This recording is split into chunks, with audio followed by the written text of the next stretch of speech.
Hello hello प्यारे प्यारे बच्चों, मेरे दोस्तों, मेरे साथियों, मेरे प्यारों। आज मैं आपको एक छोटी सी कहानी सुनाऊंगा। वो कहानी मेरी खुद की भी है, वो कहानी हो सकता है आपकी भी हो, और हो सकता है वो कहानी हम सबकी हो। कहानी क्या है? कहानी ये है कि जब मैं छोटा था तो मेरे मम्मी डैडी या मेरे डैडी जो हैं मुझे कई चीज़ों के लिए रोकते टोकते थे, मना करते थे कि नहीं ये मत करो, वो मत करो।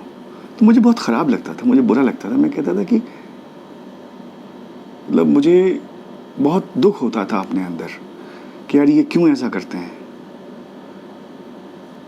और इतने साल गुजरने के बाद कुछ साल पहले मुझे समझ में आया कि वो क्यों रोकते टोकते थे। और जिस चीज़ को हम जनरेशन गैप कहते हैं, ये वही रोकना टोकना है। रोकने टोकने से क्या होता है? कड़वाहट पैदा होती है। कड़वाहट से हम अजीब सा बर्ताव करना शुरू कर देते हैं, हम नाराज़ रहना शुरू कर देते हैं, और हमारे पेरेंट्स को ये लगता है कि हम उनकी बात नहीं सुन रहे हैं तो वो हमसे, या हम उनकी बात नहीं समझ पा रहे हैं तो वो हमसे नाराज़ रहना शुरू कर देते हैं। और इसी चीज़ का लोगों ने नाम जनरेशन गैप रख दिया। तो क्या हुआ कि जब पेरेंट्स या माँ बाप रोकते थे तो बुरा लगता था। सोचा कि कुछ करके करें, तो जो कुछ भी किया, और जहाँ भी पहुँचे तो यहाँ पहुँच गए। अब यूट्यूबिंग कर रहे हैं, वकील तो हैं ही हैं। तो पॉइंट ये है कि एक कहानी तो मेरी अपनी हो गई। दूसरी कहानी क्या है? दूसरी कहानी ये है कि कुछ दिन पहले मैं, कुछ समय की बात है, 4-5 महीने पहले, मैं एक गुड़गांव में एक म्यूज़िक का स्कूल था, तो वहाँ मैं अपने दोस्त के साथ गया हुआ था, क्योंकि मेरा दोस्त वहाँ म्यूज़िक सीखने गया हुआ था। मैं भी वहाँ जा कर के बैठ गया। तो वहाँ एक 18-19 साल की, शायद हाँ 18-19 साल की लड़की एक आई, और वो बोलती है कि मुझे म्यूज़िक सीखना है। तो ऐसी बातों में बात निकलती चली गई, तो पता चला कि वो अपने पेरेंट्स से छुप कर आई है। उसके पेरेंट्स उसको नहीं, वो अपने पेरेंट्स को ये बोल करके आई है कि मैं कोचिंग करने जा रही हूँ, और वो गिटार सीखने आई थी। वो बोलती है मेरा गिटार सीखने का, मैं गिटार सीखूंगी ना, एग्ज़ाम क्यों करूँ। तो मुझे जो जनरेशन गैप वाली जो मेरी अपनी कहानी थी वो मुझे दोबारा याद आ गई। मैंने कहा यार ये तो असल में वही मसला है जो मेरे साथ हुआ करता था। और आज जिस चीज़ को मैं महसूस कर पाता हूँ कि यार वो रोकते टोकते थे, वो तो ठीक रोकते टोकते थे।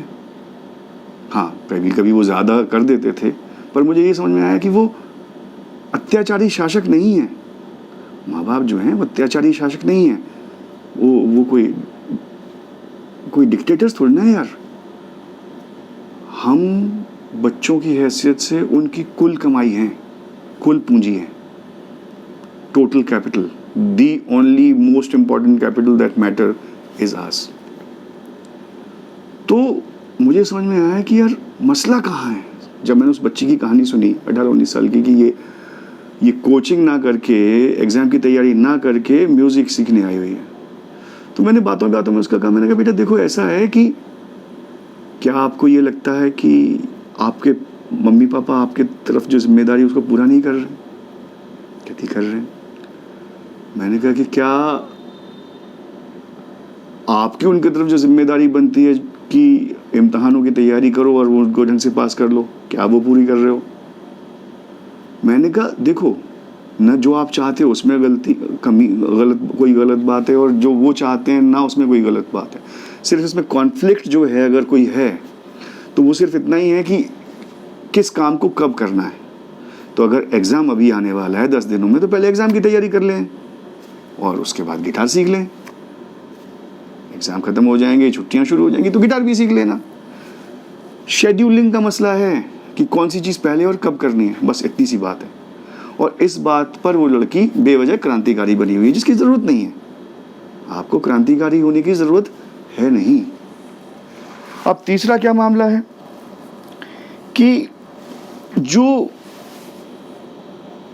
ये जो कड़वाहट है, या जिसको जनरेशन गैप कहते हैं, अगर इसको आपने सही टाइम पर एड्रेस नहीं किया तो ये एक फेस्टरिंग वूंड बन जाता है, एक ऐसा जख्म जो सड़ना गलना शुरू हो जाता है। और वैसे ही आपकी और आपके पेरेंट्स की रिलेशनशिप भी ख़राब होनी शुरू हो जाती है। दुश्मन नहीं है वो आपके, मैं भी अपने बच्चों को दुश्मन नहीं हूँ, बहुत प्यार करता हूँ उनसे, और आपके पेरेंट्स भी आपसे बहुत प्यार करते हैं। हो सकता है कि कहने के अंदाज में थोड़ी सी कोई कभी ज़्यादा सख्ती हो जाए, पर उसे आप इग्नोर भी कर सकते हो, और कुछ दिन अगर बुरा मानना है तो बुरा भी मान करके आप सल्क करना चाहते हो सल्क कर सकते हो, पर वो काउंटर प्रोडक्टिव है, उसका असर होगा नहीं, कोई फ़ायदा उसका है नहीं। तो माँ बाप तो बेटा यही चाहते हैं कि वो जो गाना है ना कि मेरा नाम करेगा रोशन, जग में मेरा राज दुलारा, वो पुराना गाना है बलराज साहनी साहब की फिल्म का, तो कुछ वैसा सा मामला है। तो इसलिए कॉन्फ्लिक्ट कोई नहीं है, दोनों के सेम इंटरेस्ट हैं, वो भी चाहते हैं आप तरक्की करो, आप भी चाहते हो कि आप भी तरक्की करो, पर थोड़ा सा एंजॉय भी करो। तो इस एंजॉयमेंट को और जो तैयारी है कुछ अचीव करने के लिए, कुछ प्रेपरेशन है, कोई एफर्ट है, उसके बीच में एक बस बैलेंस करने की ज़रूरत है। अगर ये हो जाएगा ना तो मुझे लगता है कि कोई मसला ही नहीं है, कोई झगड़ा ही नहीं है, सब कुछ रिजॉल्व हो जाएगा। बस इतनी सी बात कहनी थी। आप ये एक चीज़ याद रखिए, आप अपने पेरेंट्स की टोटल जमा पूंजी हो। अगर उनसे पूछे तो असल जमा पूंजी, सारी जीवन की कमाई, सारी ज़िंदगी का सरमाया सिर्फ आप हो। वो आपका बहुत ख्याल रखते हैं, आप भी उनका ख्याल रखिए। आप सब अब एक दूसरे का ख्याल रखिए, अच्छे ढंग से तैयारी कीजिए, ज़िंदगी को एंजॉय कीजिए, और सब कुछ अच्छे ढंग से कीजिए। कोई कॉन्फ्लिक्ट नहीं है, उसे सिर्फ रिजॉल्व करना सीखना है। Thank you very much, take care, bye bye.